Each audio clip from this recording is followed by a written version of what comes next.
Nestled at the intersection of the Ohio and Tennessee rivers lies the quiet city of Paducah, Kentucky.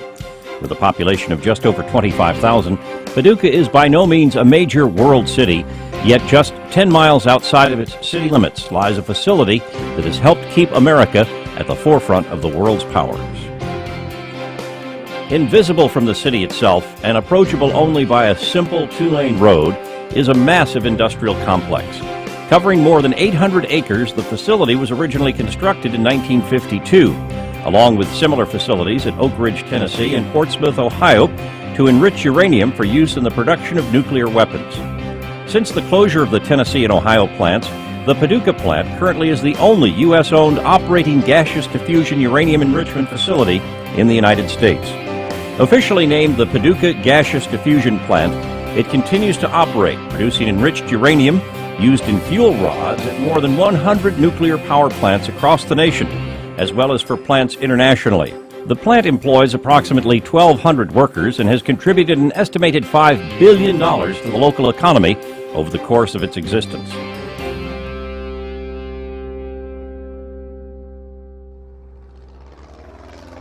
On December 8, 1941, residents of Paducah awoke to learn that the Japanese had attacked Pearl Harbor. America was at war.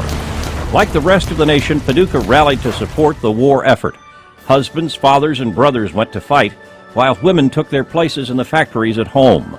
When war was declared, the people of Paducah received word that Kentucky Senator Alben Barkley had helped to secure a $30 million contract to build a munitions plant in northwestern McCracken County, just outside of Paducah.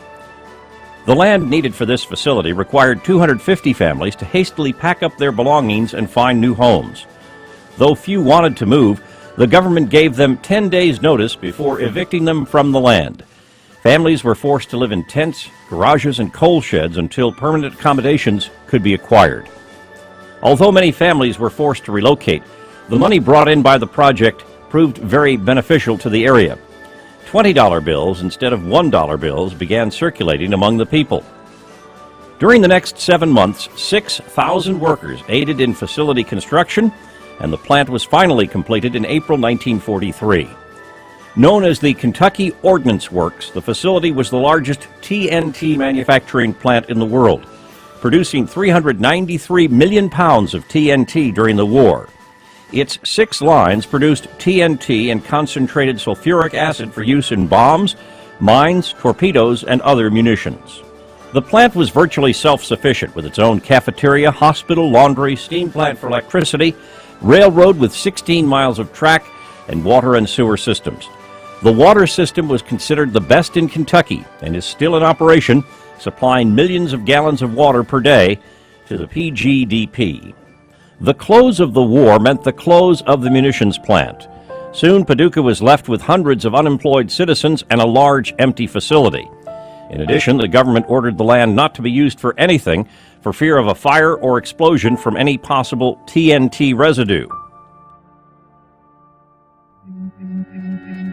In 1938, scientists at the Kaiser Wilhelm Institute in Berlin split a uranium atom, thus trailblazing the way for nuclear fission and paving the way for atomic weapons.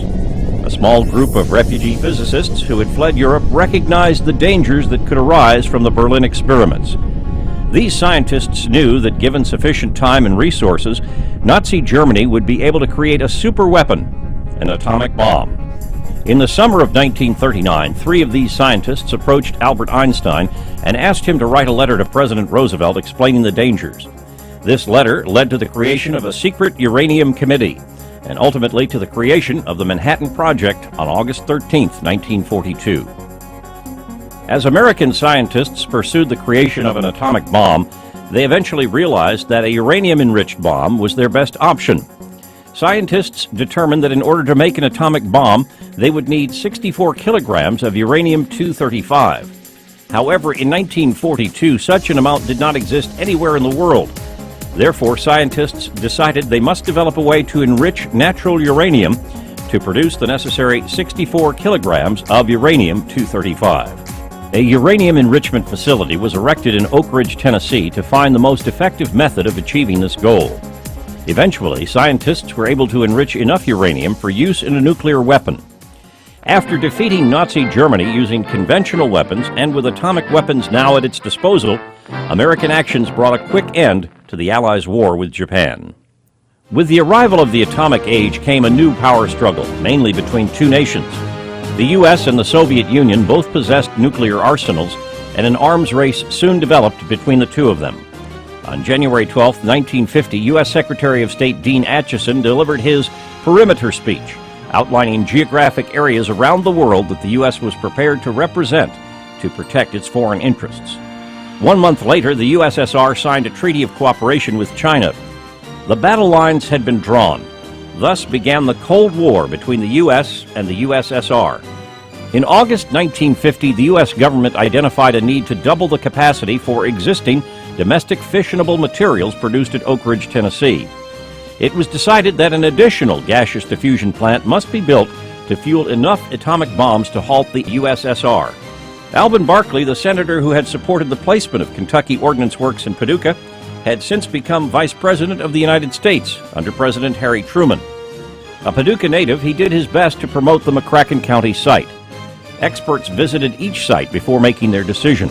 Impressed by the strategic location and geographic advantages of McCracken County, they recommended the former KOW site immediately after visiting it.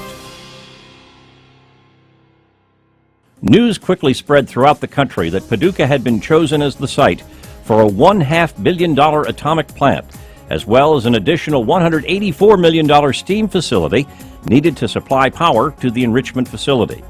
Based on the success of the Oak Ridge plant, officials decided to use the gaseous diffusion process for uranium enrichment at the new Paducah plant. In this process, natural uranium, comprised of the two isotopes uranium-235 and uranium-238, is mixed with fluorine gas and is pumped under high pressure through a series of membranes or barriers that are located in large tanks called converters. The U-235 moves through the barriers more quickly because it is slightly lighter, leading to an increased concentration of U-235. After passing through 1,760 converters, the uranium can be enriched to 2 to 5% uranium-235, depending on the needs of the client. Already owning the 16,126-acre KOW site, the AEC purchased an additional 3,335 acres for the construction of the gaseous diffusion plant. In September 1950, the federal government also purchased over 150 transmission line easements for the construction of the massive electrical infrastructure necessary to power the plant. Construction at the site began in early January 1951 with the demolition of most KOW buildings and the repair of the abandoned KOW railroad line. Approximately 23,000 workers were hired to construct the facility, as well as an additional 6,000 to construct the steam plants. Construction on the gaseous diffusion facility lasted from 1951 through 1956 and was conducted in two phases. Construction of the first phase began on January 2, 1951. Once the old KOW buildings were demolished and the railroad repaired, a number of new buildings were erected. The C-333 and C-331 process buildings covered more than 1 million square feet, enough to hold 21 football fields, and contained hundreds of diffusion converters.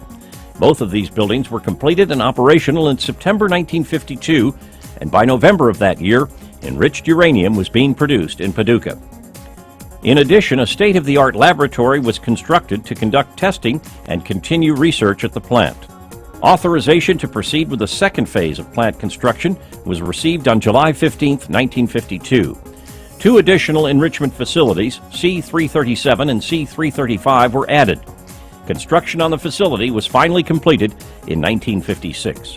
When completed, all four buildings had a total footprint of approximately 74 acres. Many changes came to Paducah at the end of 1950. All over town, empty rooms began to fill. Locals noted that they encountered more strangers on the streets. The Christmas shopping season was one of the most profitable in memory. An increasing number of house trailers came rolling in, mostly with license plates from Tennessee, Oklahoma, and Texas. The flood of employment applications began in March 1951 as approximately 1,700 permanent plant employees would be needed to operate the facility. Displaced during the Depression era and following World War II,